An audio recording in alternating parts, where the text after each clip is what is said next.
Esta es una edición más de Los Personajes en 8 Deportivo, el programa que está completo.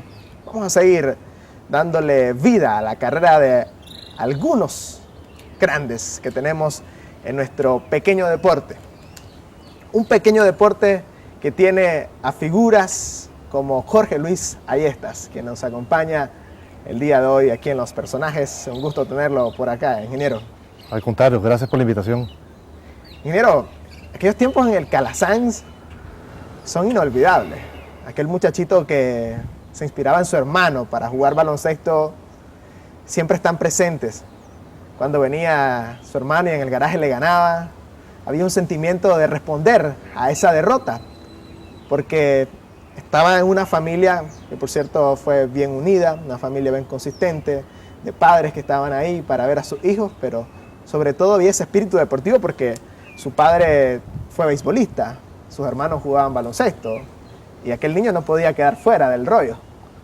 Sí, efectivamente, Levi, bueno, es bien bonito, ¿no?, recordar tiempos en donde uno nace en diferentes momentos, diría yo. El baloncesto para mí,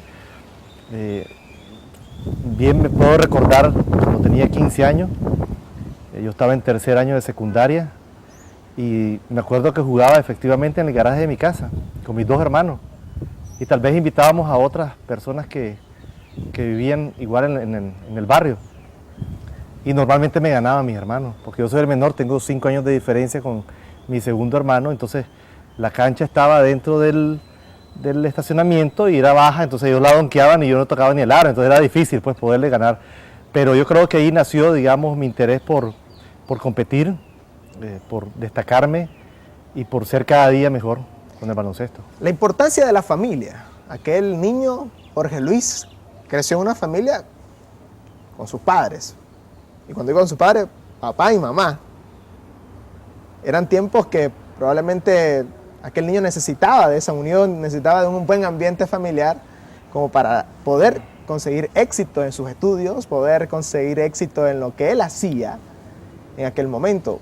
Esa familia fue muy importante para su niñez.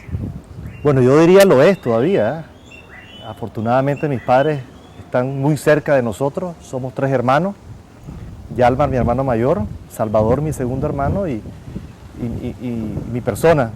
Mi padre Salvador y mi madre Flor de María, ellos los tenemos vivos, están con nosotros, y pues según nos dicen no dejamos de ser niños.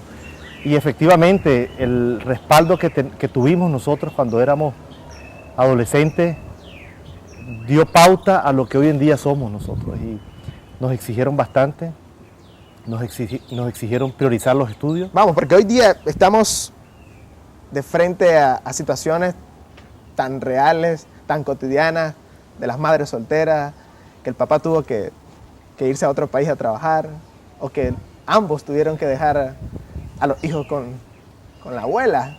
Entonces, por eso hago hincapié en eso, la familia, la importancia, ¿no?, que tuvo y que ha tenido en su vida. Sí, he tenido la dicha de tener a mis padres cerca. Y eso me ha ayudado muchísimo.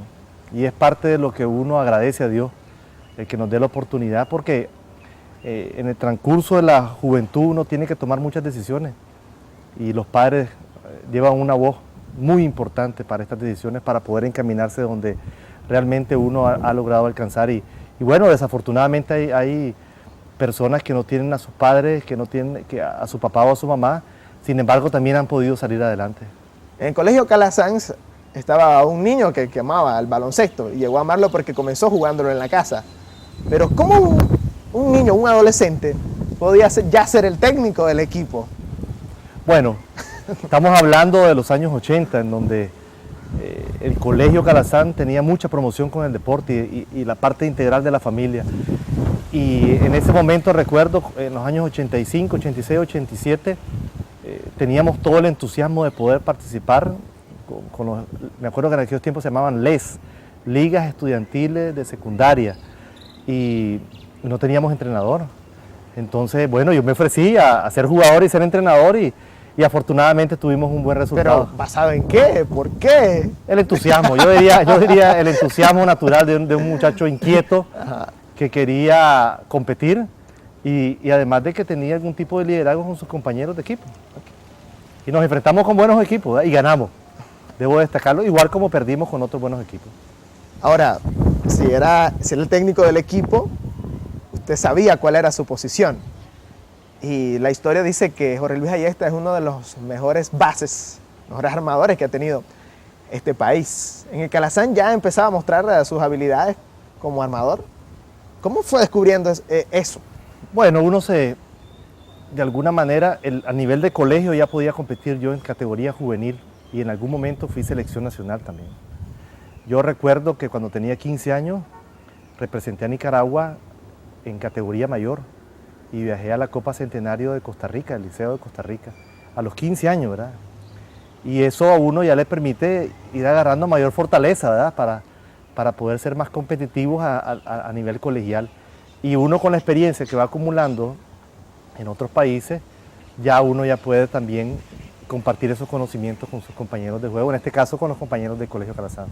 Ahora viene la oportunidad para la selección nacional, vienen las oportunidades grandes, los años 80 en gran efervescencia con el baloncesto, hay una época importante del deporte nicaragüense, pero ¿quién es la persona que lleva a Ayestas al nivel que Ayestas soñaba? Bueno, en primer lugar, yo diría, mi familia, en donde me dieron la orientación de que la prioridad eran los estudios. Luego el baloncesto, y lógicamente que como me gustaba mucho el baloncesto, estudiaba y le dedicaba mucho tiempo al baloncesto. En la parte técnica tengo a muchas personas que agradecerle. Entrenadores muy destacados, Luis Calleja, Flavio Moreno, entre otros grandes entrenadores que tuve en la selección nacional. Representantes de equipo, puedo hablarte de personas que estuvieron muy cerca. Yuri Cisne, que es una persona muy reconocida a nivel nacional por el baloncesto, es una persona que en aquellos tiempos me ayudó mucho para poder asentarme, ¿verdad? La selección nacional era un reto muy importante. A los 15 años, estar convocados 20 jóvenes para hacer selección nacional y haber quedado entre los 12, y después de entre los 12 a ver si podías hacer el grado de titular a los 15, 16, 17 años, ¿no?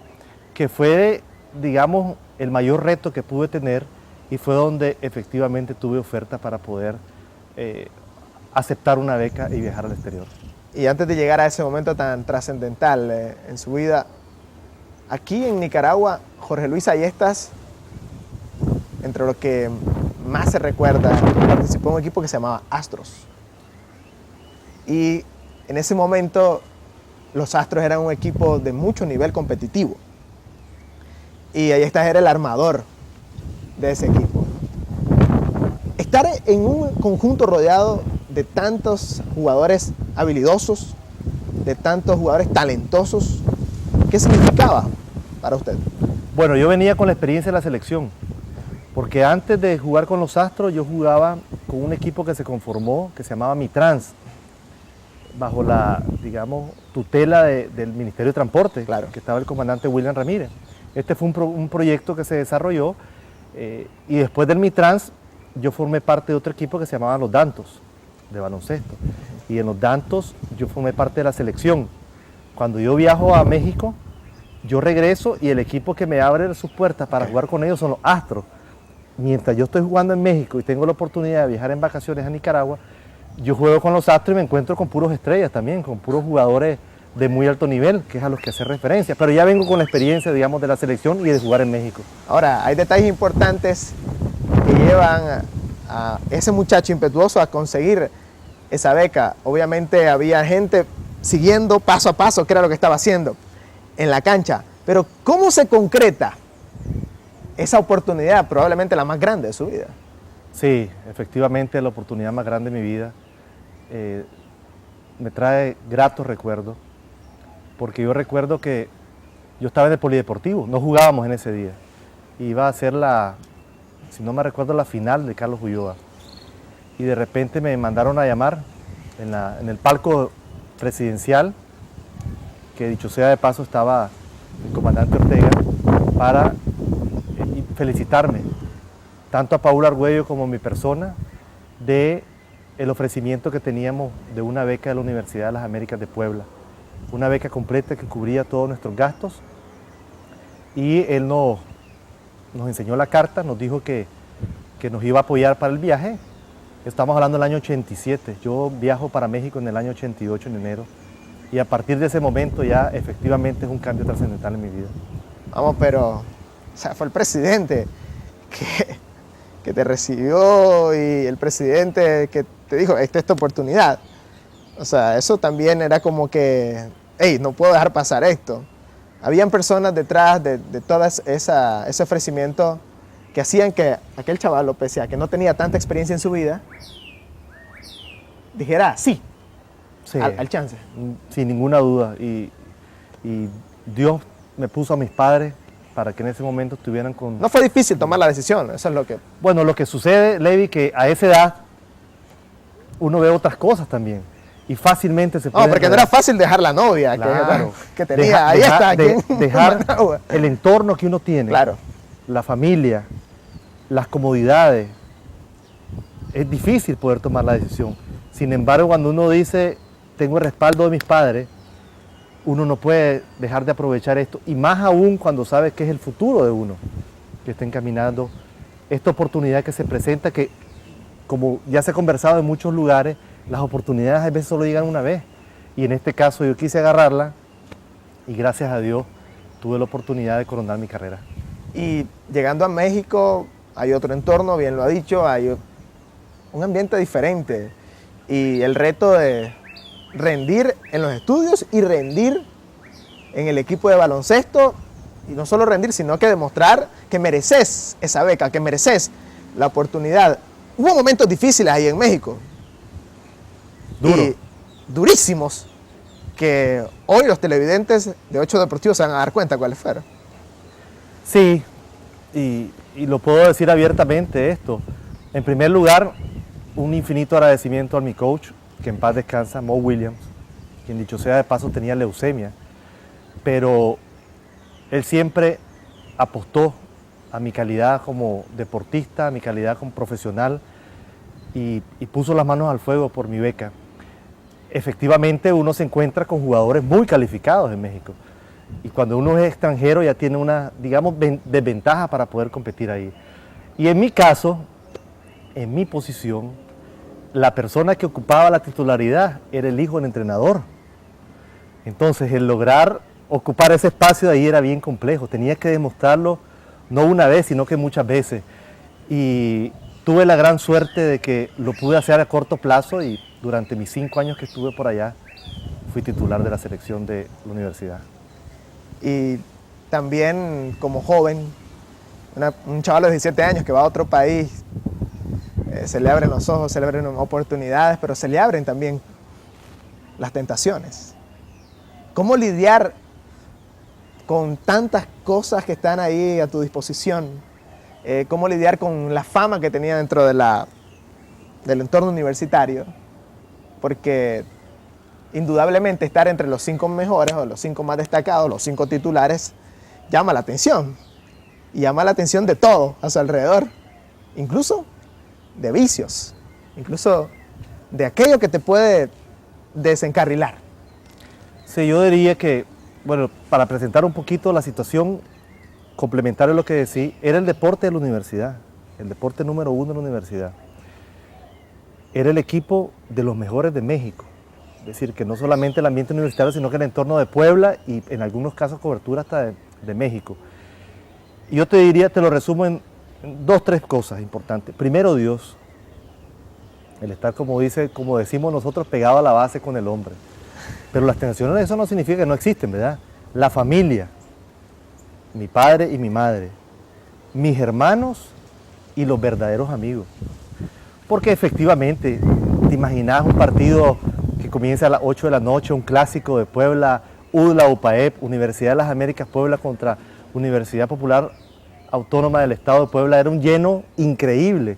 Y muchos de los que fuimos a jugar a México, dicho sea de paso, la Selección Nacional de Nicaragua fue en varias ocasiones a jugar, sabe de qué estoy hablando de ese clásico. Era un estadio lleno, en donde estaba la seguridad a mitad de tiempo, armado en mitad del gimnasio, dividiendo las porras o las barras, como se le quiera llamar.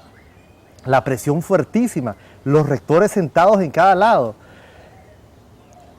Los resultados afortunadamente fueron hacia el lado nuestro, de la universidad, ganábamos, Pero como bien destacás, Levi, las tentaciones estaban ahí. Y bueno, ¿de qué te agarras? Vamos, el alcohol llegó cerca de... Seguro. de El Luis alcohol, Ayesta. y puedo Las decir, drogas. el alcohol, las mujeres, las drogas, te soy sincero, tuve la gran dicha de que no estuvieron tan cerca. Pero sí te puedo decir que estuvo Dios, mis padres, mis hermanos y mis amigos. Para que cualquier intención de, está uno sentirse seguro de lo que está haciendo. No te voy a decir que fui un ángel, ¿verdad? De Dios. Pero sí te puedo decir. Y yo tampoco lo sí, sí. Pero sí te puedo decir que culminé mis estudios con mucho éxito. Te puedo decir que hoy en día, y me piden recomendaciones de jugadores nicaragüenses que les ofrecen la misma oportunidad que yo tuve para ir a estudiar a México, con las mismas condiciones. Dicho sea de paso, hace menos de 15 días acabo de recibir un correo del Tecnológico de Monterrey por las relaciones que uno tuvo y me mandaron una foto de algunos jugadores nicaragüenses para ver si yo tenía alguna referencia de ellos. Lo que trato de decirte con esto, Levi, es que afortunadamente dejamos muy buena huella en México. Salimos adelante de todas estas tentaciones y siempre con el ánimo de regresar a mi país y de poder seguir recomendando a nicaragüenses para que viajen allá. Pero estando en México, nunca se perdió la conexión con Nicaragua, nunca se perdió la conexión con el baloncesto de Nicaragua porque usted tenía que regresar a Nicaragua a cumplir su papel con la selección, porque era parte del acuerdo que se había llegado entre usted y la Universidad de México. Así Y es. el baloncesto nicaragüense, obviamente. Pero, ¿qué era lo que tenía que hacer aquel muchachito para poderse trasladar, dejar la universidad y presentarse a la selección?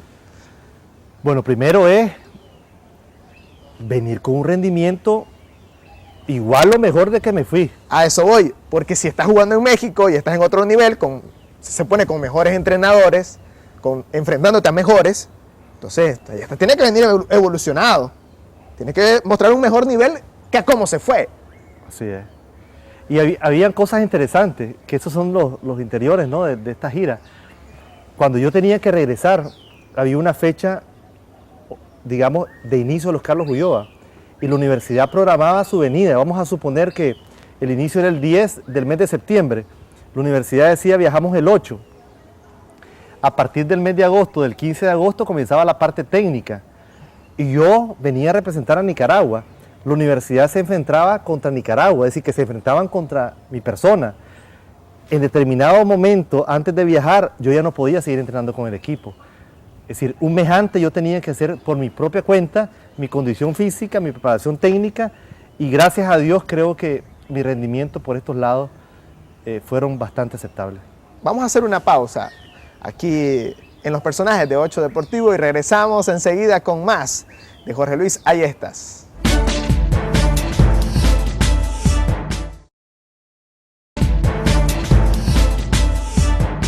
Y seguimos con los personajes aquí en 8 Deportivo.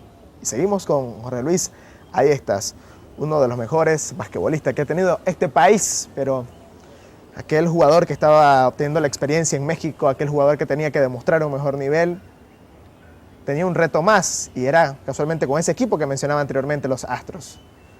Y en ese conjunto habían tantos jugadores talentosos, tantos jugadores que podían hacer canastas fáciles, lo difícil lo volvían fácil, y estar con ese equipo fue un reto para usted.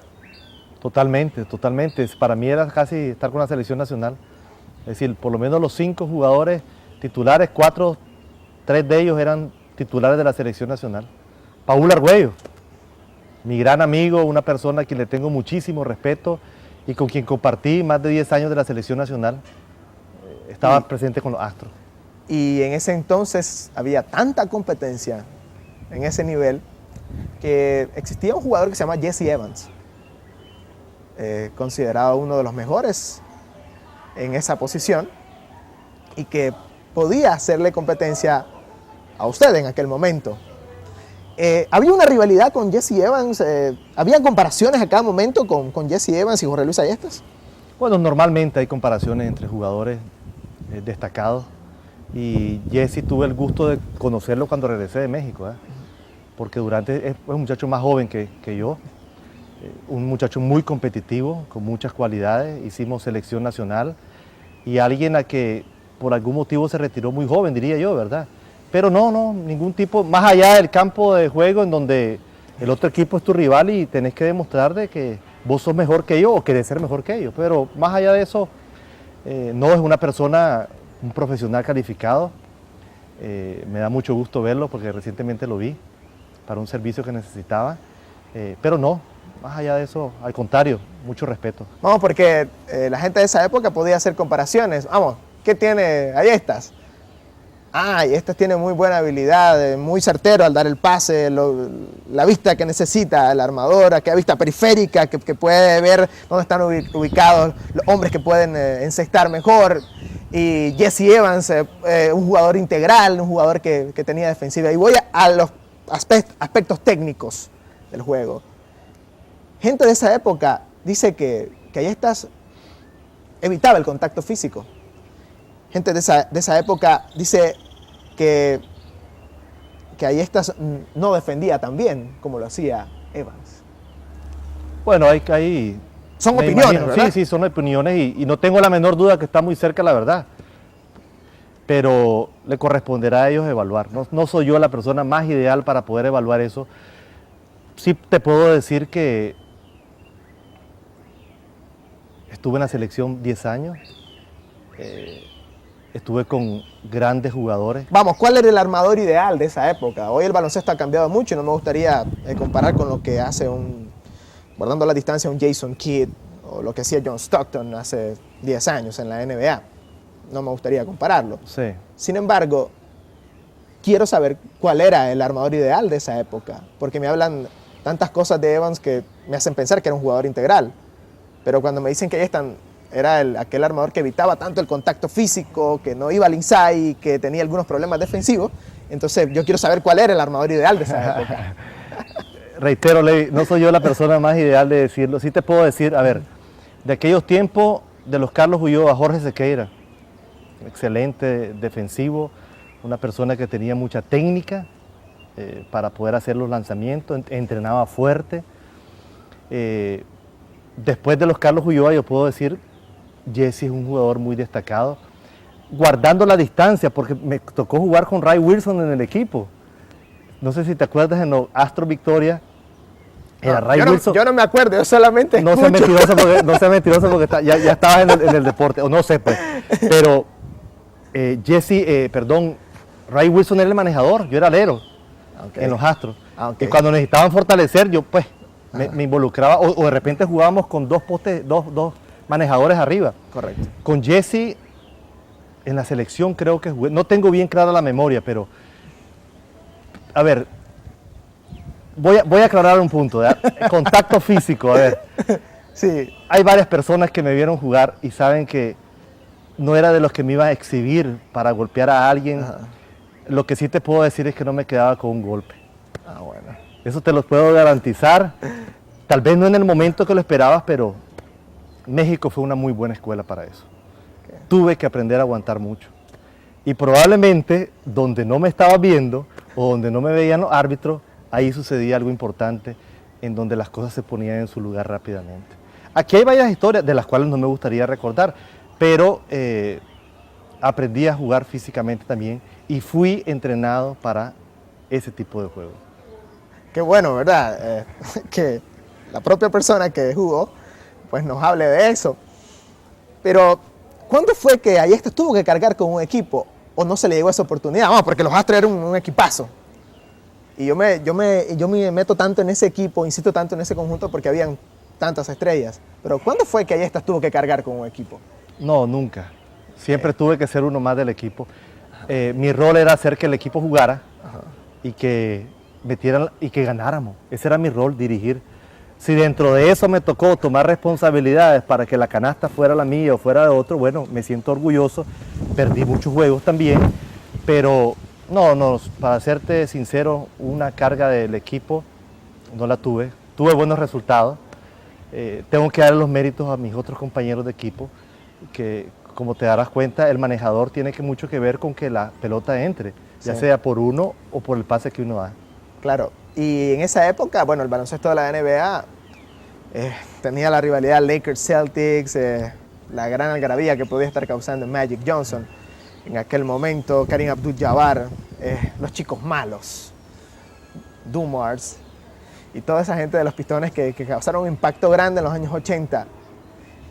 Y aquí no había tanto acceso a la televisión de cable, era nulo el acceso a la televisión de cable. Obviamente no había internet. Habían tantas dificultades como para que el jugador nicaragüense mirara hacia afuera y copiara un ejemplo. Pero yo estoy casi seguro que ustedes, de una u otra forma, se daban cuenta que estaban o querían seguir un ejemplo. Se daban cuenta que había alguien destacando en la NBA y que querían tener algún tipo de habilidad que tenían ellos. ¿Cómo qué jugadores ustedes querían? Bueno, en aquellos imitar en tiempos aquel era el momento? Dr. J, Claro.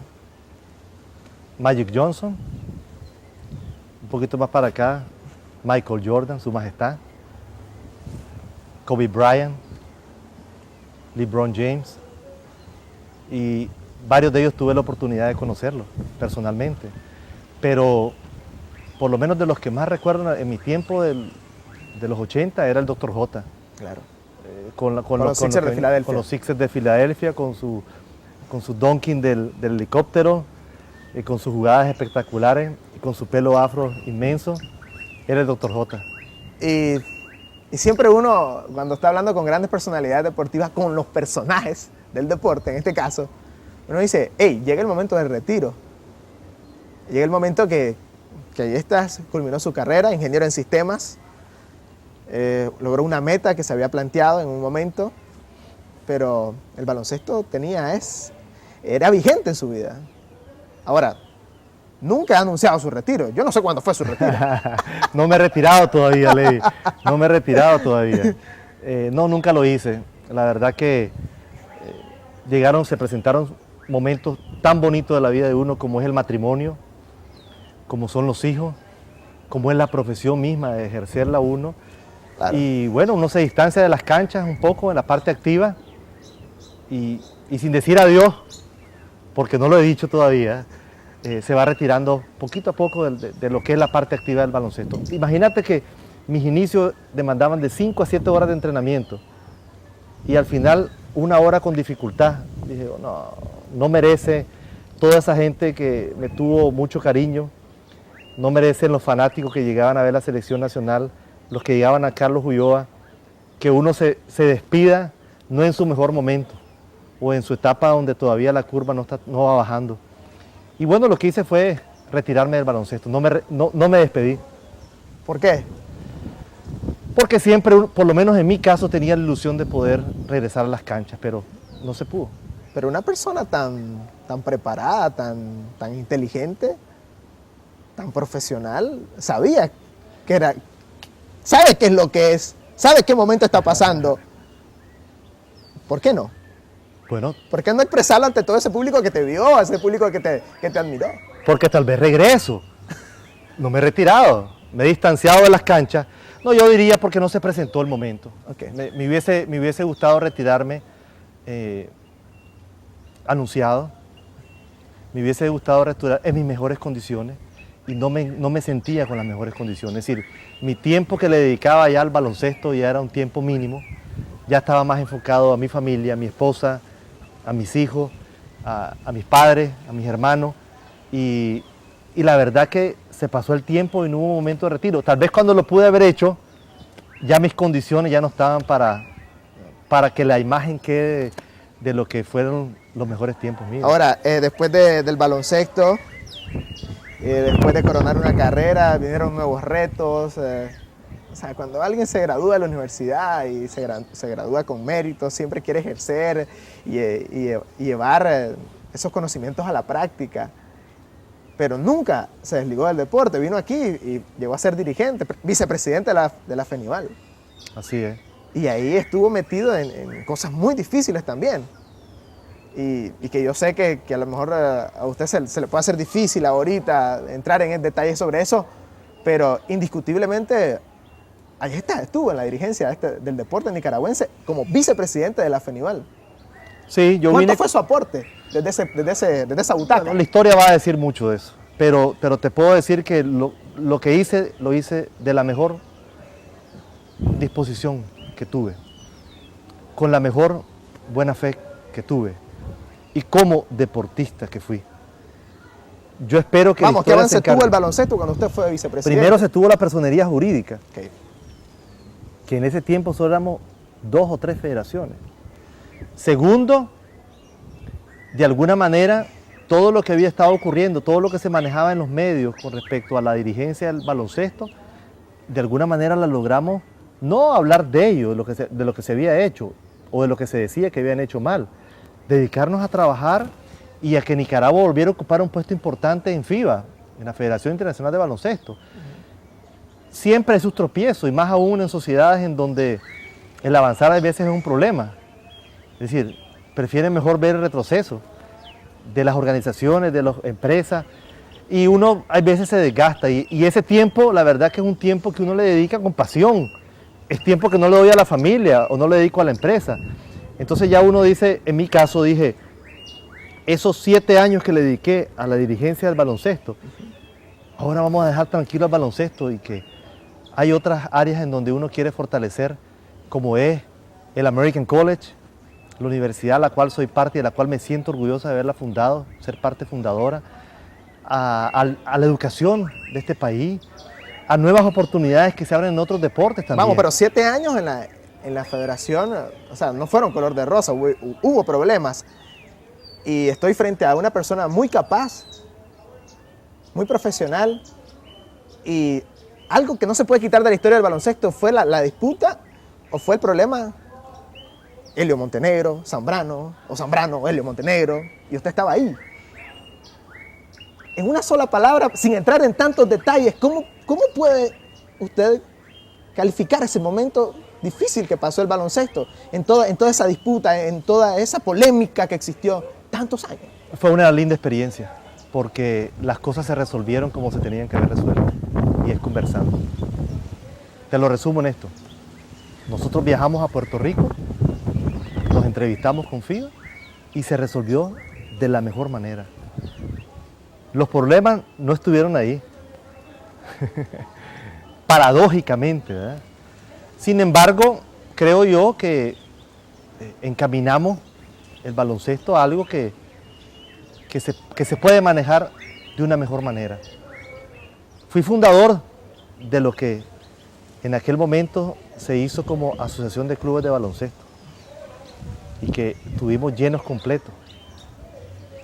Es decir, gracias a Dios tuve estas oportunidades de lo que fue el baloncesto y bueno, le tocará a otras personas marcar en la historia. Ahora, una estrella, una figura preponderante del baloncesto nicaragüense, hoy día, ¿qué contribuye o qué hace para pagarle, verdad? Porque, digamos pagarle, llamémosle así, pagarle todo lo que le dio el baloncesto, fuera de su trabajo como gerente general de una universidad, donde tiene una responsabilidad y tiene una responsabilidad con el deporte, fuera de sus responsabilidades. ¿Qué hace Jorge Luis Ayesta?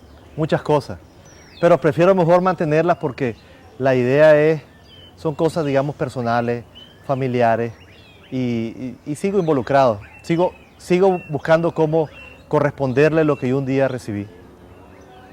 Por ejemplo, Ayesta podría ayudar a una academia de baloncesto, podría impulsar un programa para pequeños que juegan baloncesto, porque hace poco vimos a Ayesta 2003 con JBOA, 3 versus 3, Ayesta metido en el baloncesto.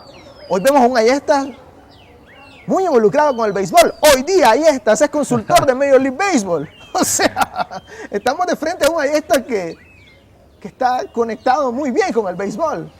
Bueno, mencionaste algo importante. ¿Baloncesto? Mencionaste algo importante. Los 3 versus 3 nacen, este año cumple 10 años. Y el origen del 3 versus 3 es el baloncesto.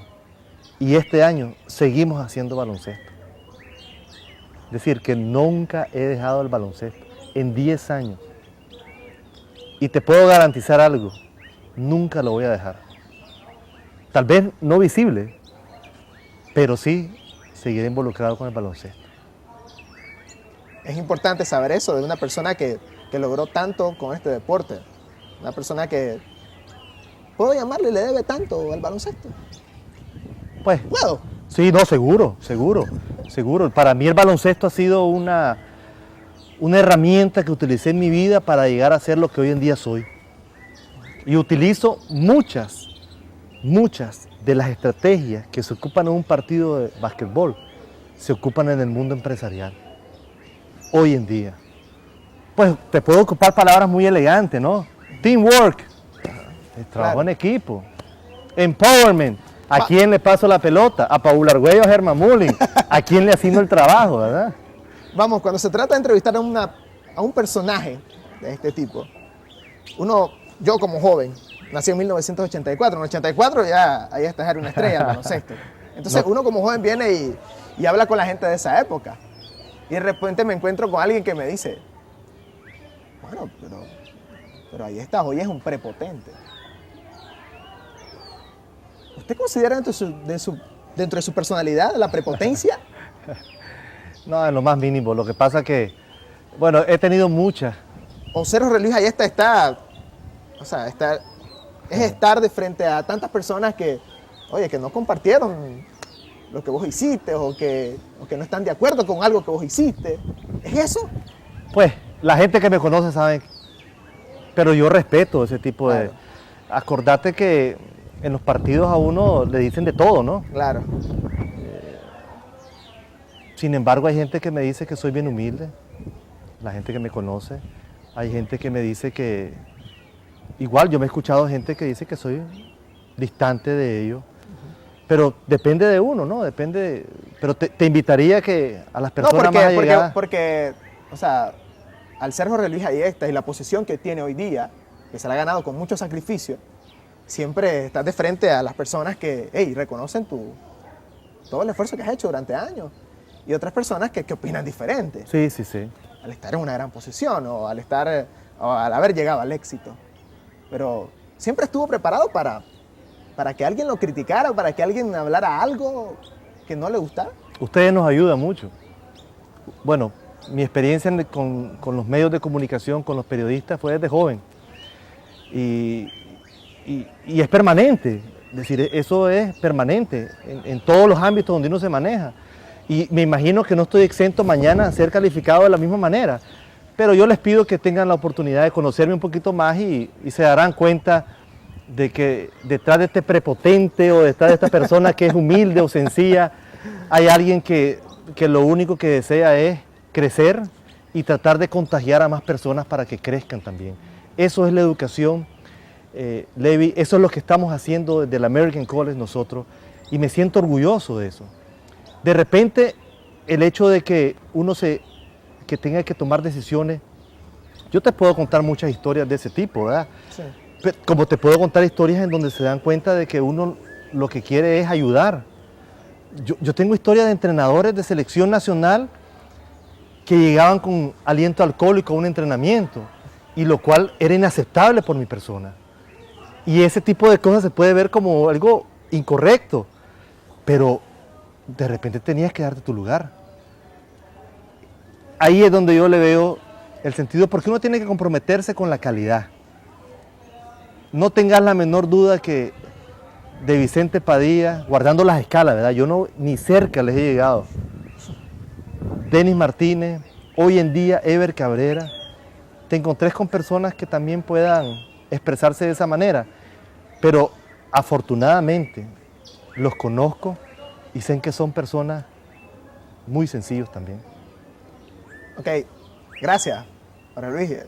Esta ha sido una plática muy corta para tantas cosas que hay que compartir de su carrera deportiva y algunas cosas de su vida personal que están muy ligadas al deporte. Yo quiero agradecerle en nombre de los televidentes que quieren conocer a los grandes deportistas de esta época. Y si, ya para terminar, y si hoy Jorge Luis Ayesta tuviera que compararse con un armador actual de la NBA, guardando todas las distancias posibles, ¿con quién podría compararse? No, difícil, guardando la distancia. La verdad que hay tantos jugadores. Yo tuve la oportunidad de jugar con jugadores de la NBA y ese es otro nivel, Levi, te lo digo con mucha sinceridad. He estado muy cerca de ellos, los he conocido, pero ellos se dedican a eso. Y yo desafortunadamente nunca tuve la oportunidad de dedicarme 100% al básquetbol. Vamos, estando en México, ¿usted nunca se le abrió una puerta para ir a una universidad de Estados Unidos? Sí, sí, estando en Estados Unidos tuve oportunidades también. Pero bueno, primero había que terminar la carrera, sí, para después escalar las otras oportunidades que surgieran.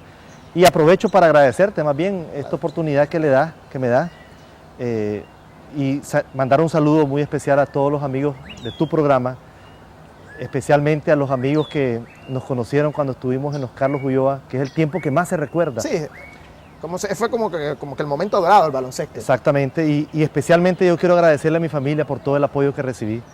Hoy en día a mi esposa, a mis hijos y a toda esa gente que de alguna manera, no solamente con críticas constructivas, sino también para aquel que en algún momento también llegó hasta exigir más para uno, que sepan que estos son los resultados que uno hizo de toda esa carrera deportiva que tuvimos. Y te agradezco, Levi. Bueno, hoy día Jorge Luis Ayestas es padre de 3 adoraciones. Uno de ellos es Jorge Luis. No sabemos qué el tiempo tiene programado para Jorge Luis, pero por lo que acabamos de escuchar y ver, tiene un padre que lo va a guiar por el buen camino. No sabemos si Jorge Luis trae algunas habilidades para jugar baloncesto, pero dejemos que el tiempo transcurra y a lo mejor repone a su padre, ¿verdad? Aunque no sería tan fácil tarea para él. Ha sido un verdadero placer haber estado con ustedes aquí en Los Personajes de 8 Deportivo. Nos vemos en la próxima.